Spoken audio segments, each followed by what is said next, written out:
Hi, I'm Caleb. This is the podcast for Narrate Church. This week we had the privilege of having Stan Simmons come to narrate and unpack a message for us. Stan Simmons was pastor of Faith Chapel in Billings, Montana for over 36 years and is one of Montana's best communicators and leaders. This morning you'll hear him talk about a God who is approachable. This is fun for Ginger and I to be here with Adam and Teresa and now with you. What a great room. I mean, what church in the world wouldn't want to have this place to meet in? You never know how people are going to introduce you. I was at Beaverton Foursquare Church a few months ago, and Randy Remington, who's a little bit older than Adam, but not much, and he was gone that weekend, so he videotaped his introduction. And he was standing in his backyard videotaping, introducing me to be shown on the weekend, and he was holding a chicken under his arm. He never made reference to the chicken. He just introduced me, and I got up and said, "What kind of a human being does that?" I mean, it's just crazy. So I think Adam made reference to the fact that I've pastored the same church for 36 years, and I've been gone for 7 months or so now. And the first time I got up to speak after I left, I didn't think about the fact that there are new people coming, and they don't have any idea who I am. So I just got up and talked. They didn't introduce me. They didn't tell who I was or anything. And when I was done, I went back to the atrium, and apparently some guy had been there just before me, and he said, "I want a DVD of today's service. Who's that new guy?" So now I get up every week and say, whenever I teach and say, "Yeah, I'm Stan Simmons. I used to work here," and all that. I kind of introduce myself. So let me think with you today about temptation, about times of need. When you're being tempted, this is the most unnatural thing in the world. When you're being tempted, do you run to God or do you run from God? I mean, I think I could safely, most of us would have the inclination to say, "I'm not getting close to him if I'm being tempted. If I'm in trouble, I'm not going to go to him." So I want you to think through the implications of that with me this morning. How many of you, when you have blood drawn, get a little iffy? Anybody? Yeah, Jim, a few. Okay, 2 or 3 of you. I all my life, who knows how it started, but I go to have my blood drawn, and you sit down in this chair, and they're going to take the blood. I said, no, can't do that. You have to let me lay down someplace.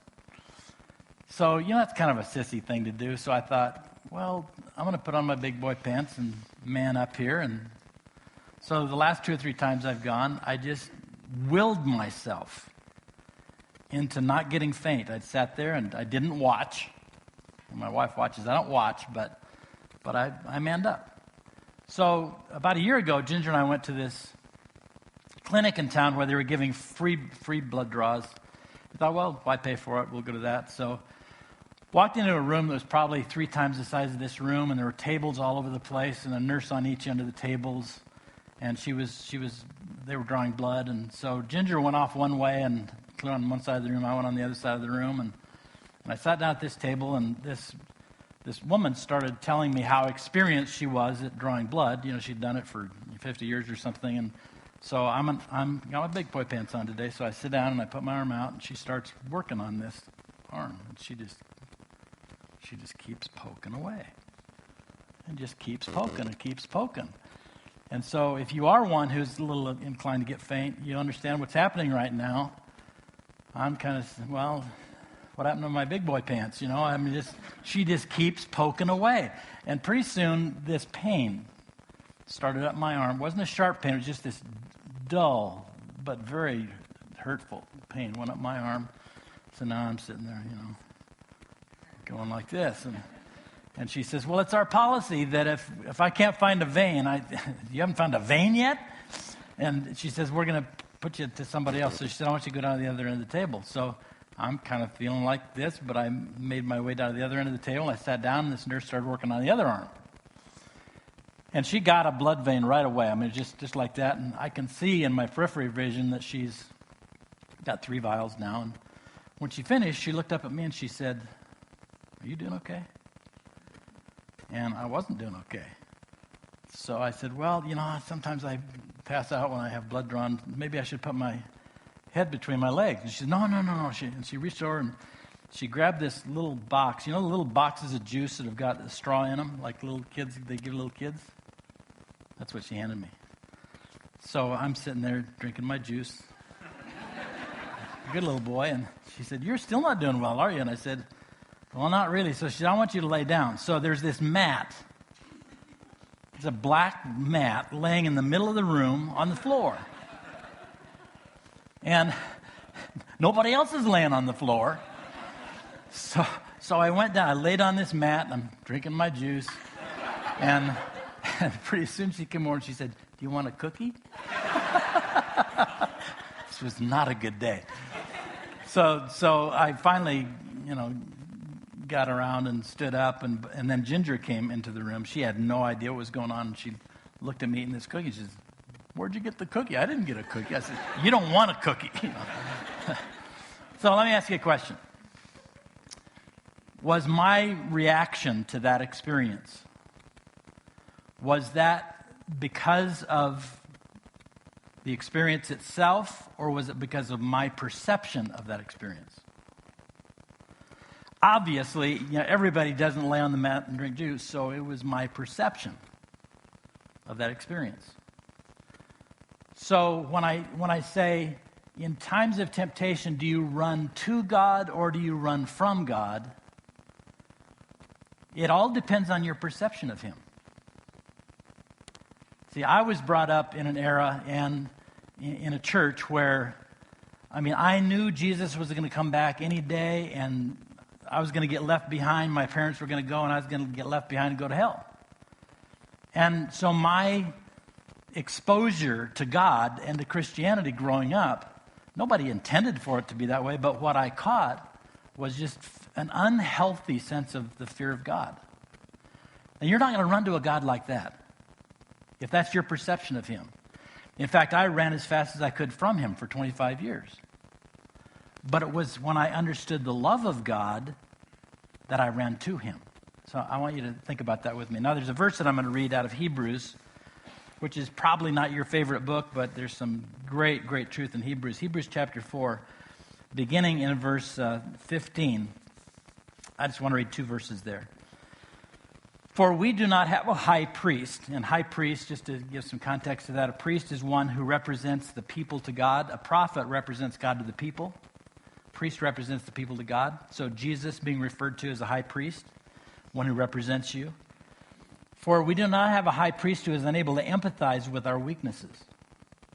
But we have one who has been tempted in every way, just as we are, and yet did not sin. Now, that's pretty remarkable. He's faced what we faced, and yet without sin. So he's one who can put himself in our place. He can empathize with us. Let us then approach God's throne of grace. Notice how the throne is described. Let us then approach God's throne of grace with confidence, so that we may receive mercy and find grace to help us in our time of need.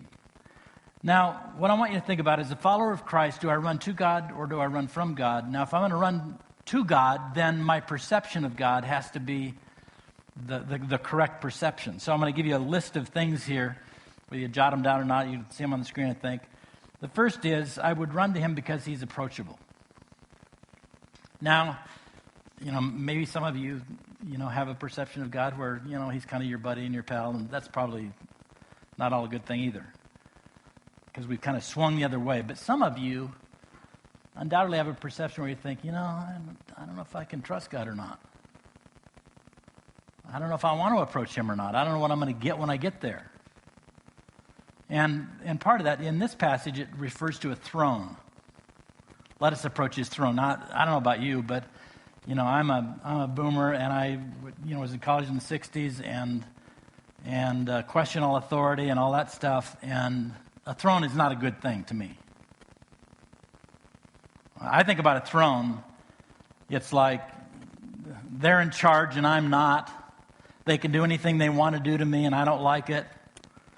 You think about the Lincoln Memorial. We don't like to call that a throne, but it is a throne. Lincoln is sitting on this throne, and if you've been there, you remember when you approach it, it's like You're in awe of this massive figure, bigger than life. And when you think throne, you look up, they're looking down, which has implications. They're big and I'm small. I'm at their mercy. They can do anything they want to do to me if they're on a throne. And there's a sense of fear attached to that. I mean, another example of a throne in our culture is a courtroom. You walk into a courtroom. Now, I know you've never been in court, but, right? But you walk in with somebody else, you're there with them. And you see the judge sitting on his throne. I mean, think about it. He's bigger than life up there. And you walk in, or he walks in, what do? You stand up. And you don't sit down until he tells you to. And when he slams his gavel, you better be listening. And he can do to you things that you don't want done to you. So when we think about throne, it's not a positive kind of an image. And yet, notice how the writer of Hebrews described it as a throne of grace.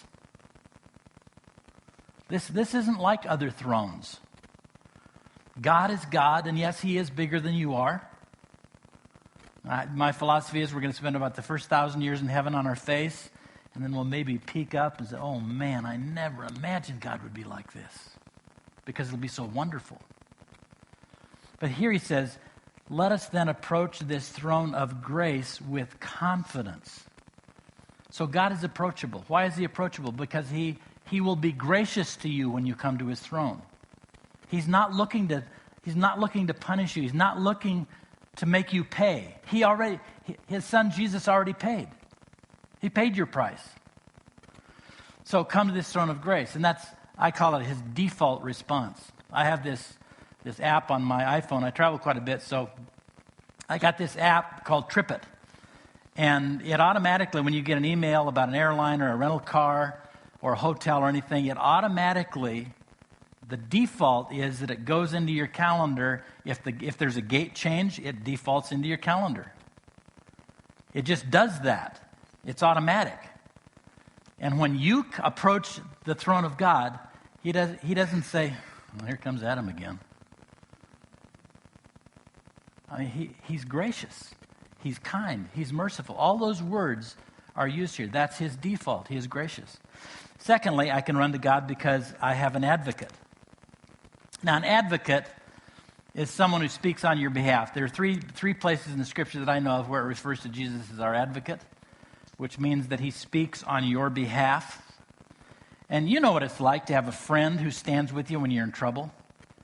We were talking to Adam and Teresa last night after dinner, and we were talking about the ministry and some of the trials you have in the ministry, and I pointed to Ginger and I said, but there's always one person that you know is going to be there with you. They're going to be standing with you. They love you. They'll speak on your behalf. They'll defend you. That's what Jesus Christ is to you. You approach the throne of God. It's not like he's going to come after you. That's what I feared all my life. But it's Jesus is saying, could I tell you about Adam, Father? I know he's not perfect, but Adam, I know Adam. I've watched how he lives. I've listened to him pray. He talks to me. I know what he's like. It's wonderful to have someone who will stand with you. They did this experiment with a monkey a while back where they took this monkey out of a cage. He had a partner in his cage, and they took him out of the cage and put him in an environment that was highly stress-filled. They wired him up to a bunch of things and turned the noise levels way up. And they had ways of measuring his stress level where it was just going up and up and up and up and up. They did one thing. They took his friend and put him in there with him, and the moment his friend was with him, his stress level dropped in half. So, sometimes God, especially because of the Old Testament, we kind of think God is this angry, mean person up in heaven who can't wait to get us, and Jesus stands between us, and that's a misnomer too. But the idea is that when you approach this throne, which is, there's a healthy fear of God. But when you approach that throne, first of all, he's inclined to be gracious and merciful to you, but secondly, you have an advocate who's been where you've been. He can explain you to God, to the Father. So I can run to that kind of a God. Why would I want to run away from that kind of a God? And thirdly, my advocate, that is Jesus, has been there. He's been where I've been. it says that he's faced everything that we've faced. Now, that doesn't mean that Jesus went out and parked with his girlfriend and faced that kind of temptation. Of course, he hasn't faced every detailed incident that we have. But lust of the eye, lust of the flesh, the boastful pride of life, which all sins can be categorized in those three things, he's faced all of those. Read about his temptation in the book of Matthew and the book of Luke. You can see how he was tempted in all the ways that you have. He's been where you've been, so he understands what you have faced. So I went through this seminar. Adam, I didn't remember it until he mentioned it this morning, but he was at the same seminar a number of years ago. And it was kind of an exercise where you thought about your whole life and God's involvement in your life. And so we had yellow sticky notes and we had pink sticky notes. And the yellow sticky notes were to represent major life experiences that you've had that are either good or neutral. And the pink sticky notes were for times that you failed, times that you were in trouble, difficult times in your life, stress-filled times in your life. And it's pretty amazing because you start thinking about, okay, let me just review my life. And you'll start thinking about things that happened, and you don't remember in sequence. So that's why the sticky notes. And so you write something down, you put it here, put it here, put it here, and then you start rearranging to get it all in order. And then you start remembering the negative experiences, and you put those on the pink sticky notes, and you put those in between. So you've got this massive line. I had several lines of yellow sticky notes and pink sticky notes. And my friend who was leading me through this exercise, he looked at it when it was all done. He said, "Wow." He said, "No wonder you can pastor people, because you've done everything." And I thought, well, that's not necessarily a good thing. But the point is, you know what it's like to talk to somebody who really gets it? They're facing what you're facing. They've been through what you're going through. And they're not sitting there pointing a finger of indictment at you, but I understand what you're facing. And they may be able to give you some good counsel or some good advice in that. That's what Jesus is to us. This one, he didn't just die on the cross for us for our sins, which is the greatest thing possible, but he went through it. God put skin on and came to this earth and lived like a person, like we live. And he understands, he gets it. He knows what life is like. I can run to him because I know that he understands. And then the next thing is, he will help me endure. I want to read another verse, 1 Corinthians chapter 10, verse 13. I hope this verse hammers you like it hammered me. A number of years ago when I studied it for the first time, when I finished studying, I thought, well, there are no excuses anymore. Now listen and see if you don't think that way. No temptation has overtaken you except what is common to mankind. In other words, you're not the only one that's ever faced this. That kind of takes something away, doesn't it? Because sometimes we think, well, yeah, nobody's, yeah, they have. No temptation has overtaken you except what is common to mankind. And then notice this, and God is faithful. He will not let you, now this is God, he will not let you be tempted beyond what you can bear. So when next time you're in trouble and you say, I can't take it. Next time you're in temptation, you say, I can't say no. That's not what God's word says. He will not let you be tempted beyond what you can bear. But when you are tempted, he will also provide a way out so that you can endure it. So now think about the implications of that. First of all, he will help me endure. Don't you sometimes want to give up? I mean, there are times in our life, for most of us, several times in our life, we just think, I just can't do this. And you want to quit. Well, I have a friend named Ken Johnson. He lives in Bend, Oregon, pastored there for a number of years, and he's a good athlete. And he likes to run marathons. He's the most competitive person I know. I mean, if he reads a book, he's competing. It's just everything is a competition to him. So he likes to run marathons. Now, we're friends, but when I think of somebody running a marathon, I think, why? Why would you want to do that, But he loves to run marathons. So he decided that he wanted to compete in the Boston Marathon.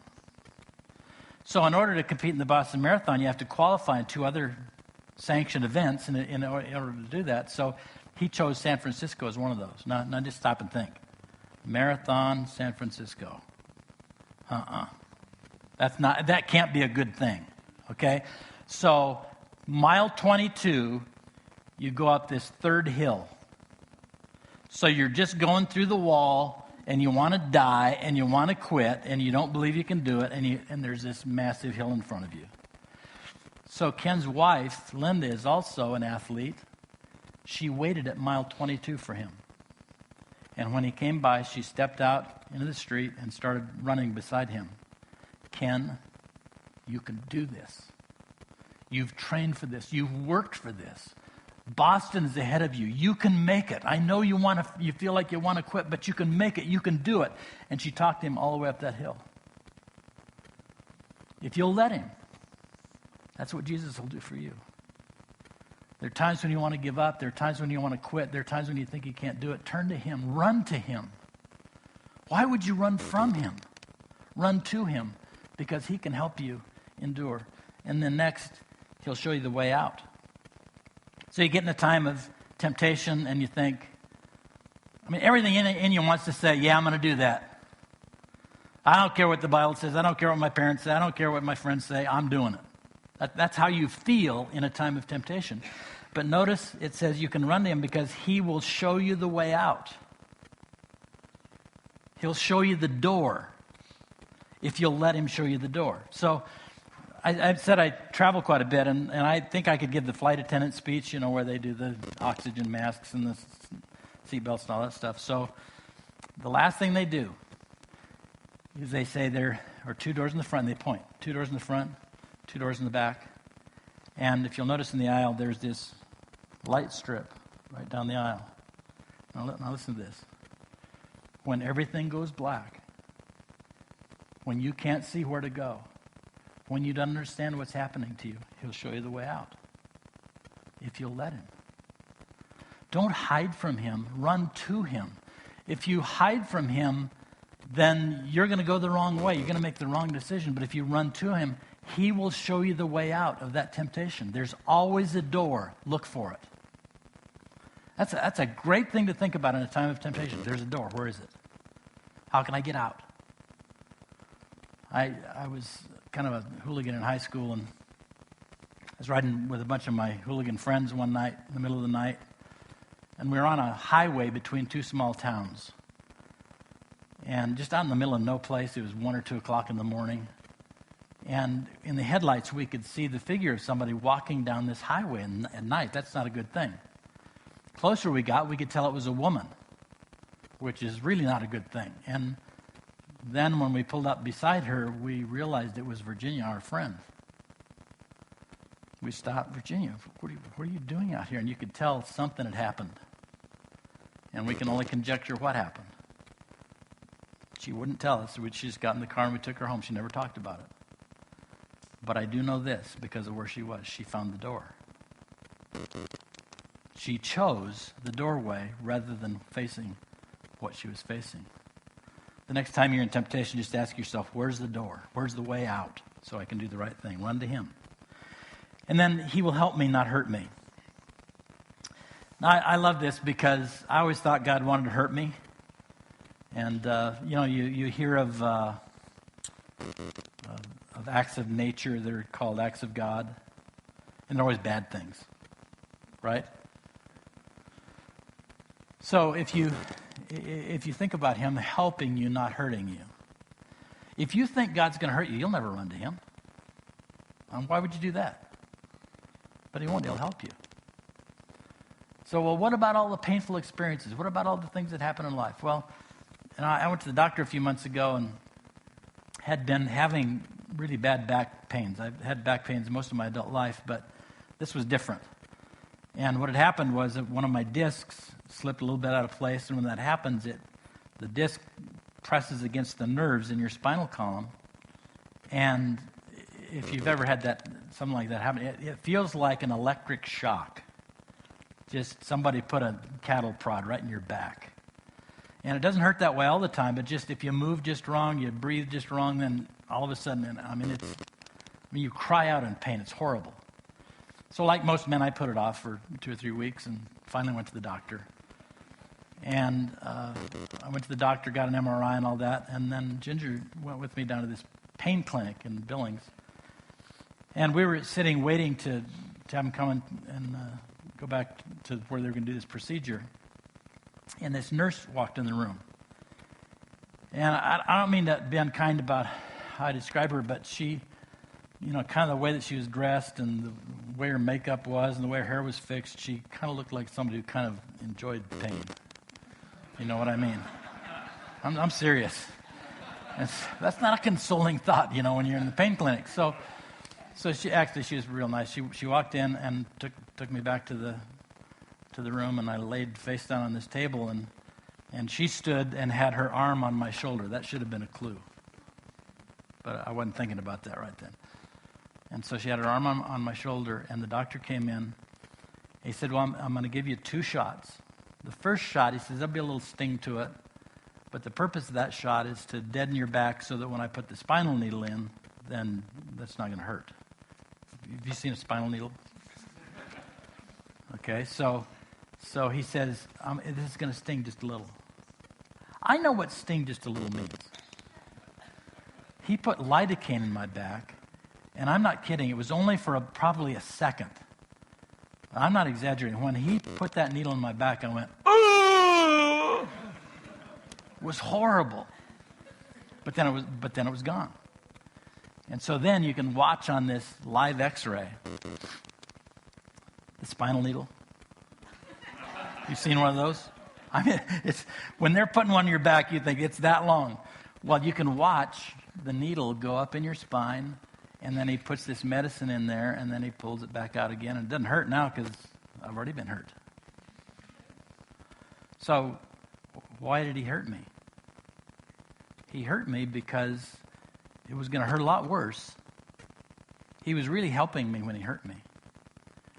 And I don't know how you feel about this, but there are times in our lives when things hurt. Your parents get a divorce. Somebody breaks up with you. You don't make the team. I mean, whatever it would be. They're telling me, "God, are you really there?" But the Bible talks about the fact that when God disciplines us, He doesn't come in with a crowbar and want to beat us up. Whenever God disciplines us, He disciplines us as sons and daughters. And as you face life and you face difficult things, you can get bitter or you can get better. If you don't trust God and if you don't know His heart and know who He is, then you're going to get bitter. But if you know that He loves you and He's looking out for you, and any discipline, like a parent, brings discipline. And some of us, that's hard because we had horrible parents. But God is a good parent. He's a perfect parent. And He's not going to do anything to harm you. He will discipline you sometimes to help you. And then the last thing is, I can count on His mercy. I heard a story in a conference where Henry Cloud spoke that's pretty appropriate here. Hebrews 4:16 says, "Let us then approach God's throne of grace with confidence so that you may receive mercy and find grace to help us in a time of need."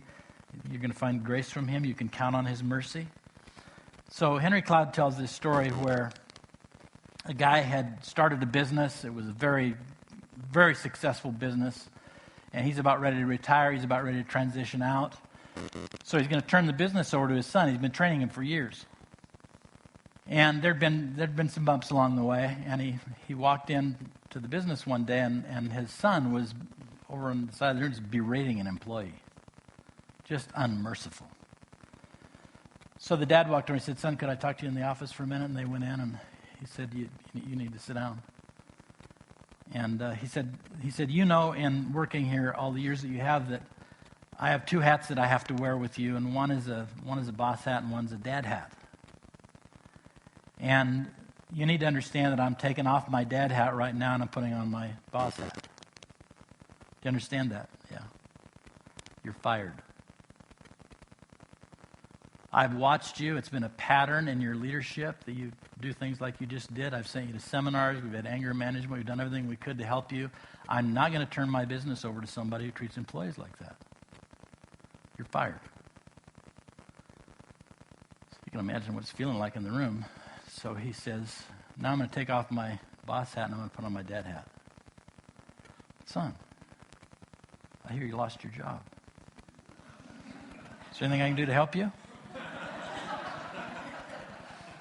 That story is so right. I mean, there are a lot of good things about that. So now he's dad. Is there anything I can do to help you? And if you don't already believe it, probably most of you do, but if you don't already believe it, you just need to understand who God is. You can approach him with confidence. You don't go with arrogance, but you don't need to come with your head down and afraid that somehow he's going to hurt you. You can run to him. Why would you want to run away from a God who loves you so much that he sent his son, Jesus Christ, to pay your price so you wouldn't have to pay? You can trust him.